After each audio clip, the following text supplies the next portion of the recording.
Апрель революциясынын баатыры Чыңгыз Актанов алп манасчы Жаппай уулу Тыныбектин ата өнөрү оошкон комузчу жана ак таңдай акын Актандын небереси эле. Ошого жараша колунан көрү төгүлгөн уста, ыр жазып, манас айткан өнөрлүү жигит экенин маркумду жакын билген айылдаштар эскеришти. Ачык айрым, ак көңүл, жароокер, сабакты мыкты окуган Чыңгыздын мугалимдери, классташтары жакшы көрчү. Ал акыйкатты издеп Ак үйдүн алдына чыгып, ок атылып каза болгон. Эжеси ошол кездеги Бакиевдин саясатына иниси көп жыл бою нааразы болгондуктан Ала Тоо аянтына барып, элинин эркиндиги үчүн жанын бергенин айтат. Баягы турмуш жашоо шарт бүт кымбаттап, элдин кыжырын кайнап турган кезде менин иним дагы ушу Актанов Чыңгыз Шаршеналиевич 23 жашта болчу ошол убакта. Анан ушу эл менен кошулуп, Кыргызстандын жаркын келечеги үчүн батырларча курман болду. Кыргызстандын өсүп өнүгүшү үчүн курман болгон батырлардын үй бүлөсүнө аябай кыйын, биз эстеш бизге кыйын. Каргашалуу окуядан 12 жыл өтсө да Чыңгыз Актановдун туугандары үчүн али күнгө чейин тирүүдөй сезилет.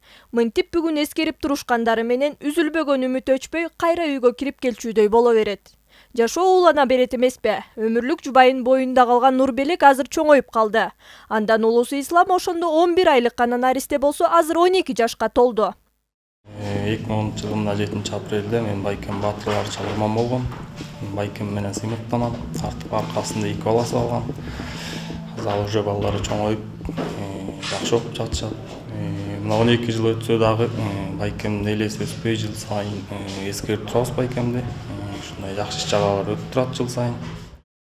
Ал эми апрель революциясына өз көзү менен күбө болгон айыл тургуну Алтын Тезекова кыргыз эли эркиндик, адилеттүүлүк жана мыйзамдуулук үчүн бийликке каршы чыккан тарыхый окуя кийинки бийлик үчүн сабак болушу керек деп эсептейт.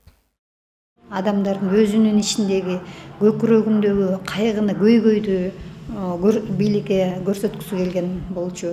Менин мындай азыркы адамдык мындай бир ой менен ойлоп жатканым, кийинки бийлик элди нааразы кылбагандай, элде ушундай бийликке болгон өчүгүүнү күчөтпөгөдөй, элдин жашоосуна көңүл буруп, алардын мүдөөсүн, талабын орундатуу үчүн иштесе деген оюм бар. Оң гүлүнүн бир гүлү ачылбай кыйылган кайран өмүрлөр. Чыңгыз Актановдун жаркын элесине арналган иш-чарага Миңбулак айылынын тургундары, маркумдун бир туугандары жана мектеп окуучулары катышты.